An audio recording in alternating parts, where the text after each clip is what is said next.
Hello everybody, welcome back to another video. Today's video is going to be a continuation on the series of the winter storm. My other channel named it something with X. I haven't really seen the actual name, I just heard about it, so I don't know how to pronounce it yet.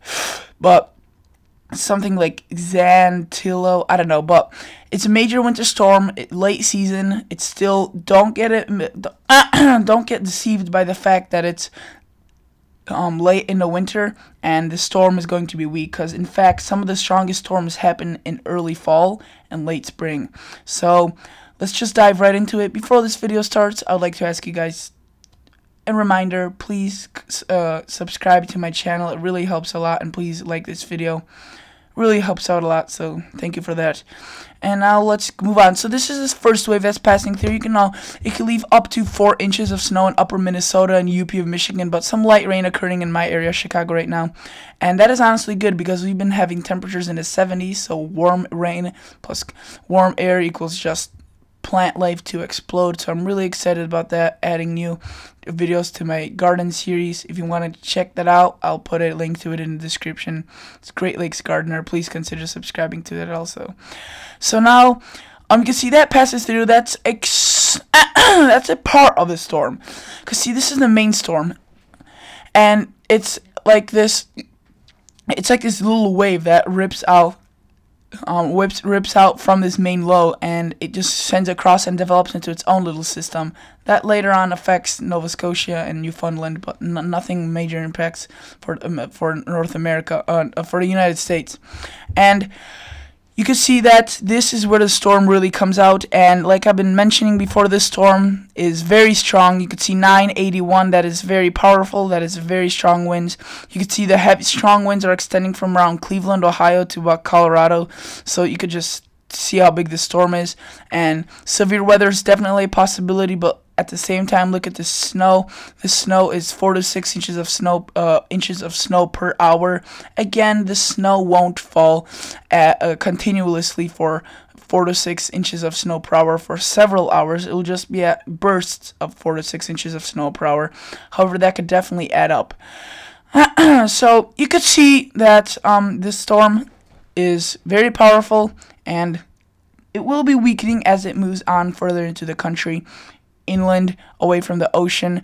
But nevertheless, the impacts are definitely not going to be weakening. The storm, you can see there's actually the wave, it dies off over here, kind of disintegrates over northern Illinois. However, a second wave of moisture, just a plume of moisture, that's the best way to describe it, literally.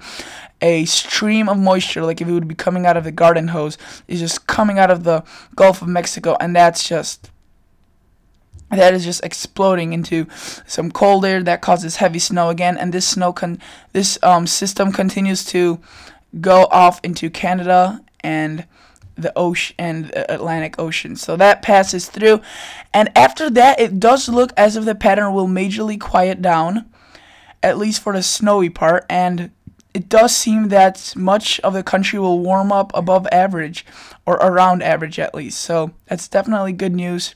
And now let's dive into the snow totals if you're interested in these. So let's go through this. Yeah, you could see probably the greatest hit area are around central Minnesota, just north of Minneapolis and St. Paul. But the UP of Michigan will get slammed by this heavy snow. So will Ontario and Ontario, Canada. Lots of heavy snow for Canada and northern parts of the United States. But anywhere, you don't get deceived by focusing on the green colors, because anywhere you see pink or purple, that's around 6 inches of snow. So that's definitely still very impactful. So anywhere you see that, that's quite a bit of snow. South Dakota is actually forecasted to get more than this. I think the GFS is underestimating it a little bit. The National Weather Service is showing quite a bit more snow. If you want a better look at what the GFS is showing with the better snow to liquid ratio, meaning that the snow to liquid ratio will probably be a little bit higher than 10 to 1. You could see potential of up to 30 inches in central Minnesota, South Dakota, 16 inches of snow. Rapid City, again, anywhere from 6 to 12 inches of snow. Marquette, Michigan, you could potentially get up to 30, 40 inches of snow, which is insane. As I mentioned before, if this was happening across the East Coast, this would definitely have the potential to leave up to 40, 50 inches of snow if it had the influence of the ocean. However, this storm is on land, so it definitely has a lot less moisture to work with, and it's definitely much weaker. So it's still much weaker than it would be on the Northeast, but look at that, 30, 40 inches, and this isn't just localized. I mean, you could see this swath is probably around 500 miles in length, even more, and I would say even more, close to almost, 500, 600, 700 miles, and about 300 miles in width, or 200 miles in width, so definitely something to keep an eye on, especially, I think the UP of Michigan will get the most. Another place to watch is northern Michigan. You can see the gradient is very sharp. The most northern part of the actual state of Michigan, the part that's not the UP, you could see up to 30 inches, but then a couple miles down south, 3 inches. So definitely a sharp cutoff gradient. Depends on how the temperatures are going to play out. So now let's go and take a look at the temperatures and how they're going to play out. So let's go to temperature shaded. And this is 24. Okay, so this is way out. Let's go to the time frame. So this storm is going to be occurring around Thursday. It's going to be beginning, but Friday, Saturday, and Sunday across much of the country. And you can see before the storm comes, it's spinning counterclockwise, so it's bringing up a lot of moisture a lot of moisture fueling thunderstorms and a lot of warm air. Again, fueling the thunderstorms, but also bringing a lot of nice spring weather towards the Midwest and the East Coast. So you can see 70s up probably in Chicago.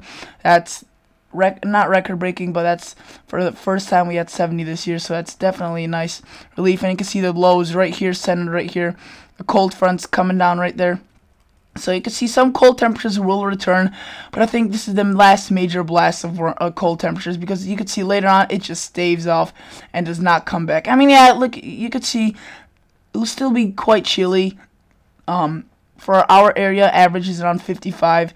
It's going to be close to that, and towards the end, it's going to be warming up. So I definitely think that there is hope on the horizon, guys, that spring is finally coming, and it definitely will come, I think, at this point. So that's basically it when it comes to the temperatures. I just want to show you the 2-meter temp anomaly, which actually show you the difference between above average temperatures and below average temperatures at a given time right here and at a given place. So you can see here is the low tracking right here, bringing up moist cold air, moist warm air to the in front of it, and then behind it sweeping back cold air. And you can see that is just a perfect example of a low.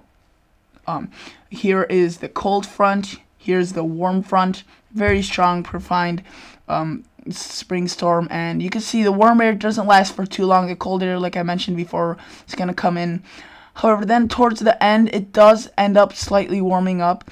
But again, you can see that cold temperatures could persist for the southeastern half of the nation, which doesn't mean it's going to be below freezing, because let's say that this is around 2.5 to 4 degrees below average, which let's say your average is around 60 in Lexington, Kentucky, and if you're 4 degrees below average, you'll be around 56. You'll definitely won't be below freezing. So just because this looks like if it'll be cold doesn't mean it'll actually be cold. It'll just be below average.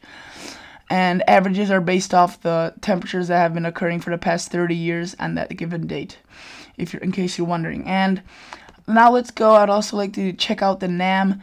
You could see the NAM, same situation, cold air before the storm, brief warm up of strong warm air. The NAM actually has the warm air not even reaching the Chicago area, but I think it will. And then the cold air just comes swooping in.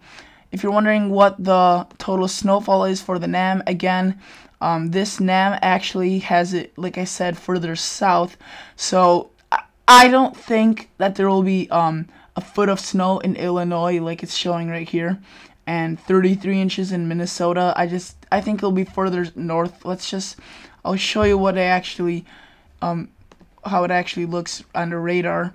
You can see it's showing a lot of sleet, and it's just doesn't seem likely that the warm air will be that driven further south. So you could see this, the cold air stays, and you could see a lot of sleet and freezing rain for much of this part of the country if this does occur. However, again, I don't think this will happen.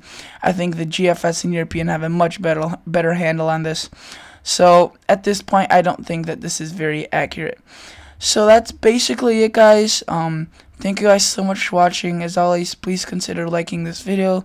Please consider subscribing to my channel. It really helps out a lot. But before you go, I'd also like to show you the European model and show you that it agrees with this. I mean, look at some of these snowfall totals. That's the red. That's, yeah, 30 inches.